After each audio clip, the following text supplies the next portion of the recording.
आगामी पनवेल महानगरपालिकेच्या निवडणुकीसाठी आरक्षण सोडत पार पडली असून कामोठे प्रभाग क्रमांक 12 मध्ये अनुसूचित जाती आरक्षण निघाल्याने विक्रांतदादा पाटील प्रतिष्ठानचे अध्यक्ष राहुल बोर्डे यांनी भाजप नेते बाळासाहेब पाटील व आमदार विक्रांतदादा पाटील यांच्या मार्गदर्शनानुसार या प्रभागातून उमेदवारी घेऊन निवडून यावे अशी मागणी कामोठेकर करत आहेत। सामाजिक कार्यात व वृत्तपत्र पत्रकारिता क्षेत्रात राहुल बोर्डे यांचे योगदान मोठ्या प्रमाणावर आहे।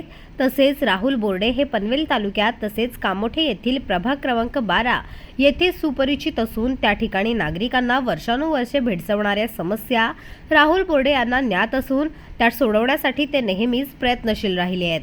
कामोठे प्रभाग क्रमांक 12 येथे रस्त्यांची दुरावस्था, पिण्याच्या पाण्याची समस्या, वीज वारंवार खंडित होण्याचे प्रकार, वाढीव वीज बिल, बेकायदेशीर पार्किंग, वाहतूक कोंडीची समस्या यासारखे मूलभूत प्रश्न विक्रांतदादा प्रतिष्ठानच्या माध्यमातून सोडवण्यात आले असून निवडून आल्यानंतर प्रभागाचा परिपूर्ण विकास करण्याचा प्रयत्न करणार असल्याचे राहुल बोर्डे यांनी कोकण संध्याशी बोलताना सांगितले।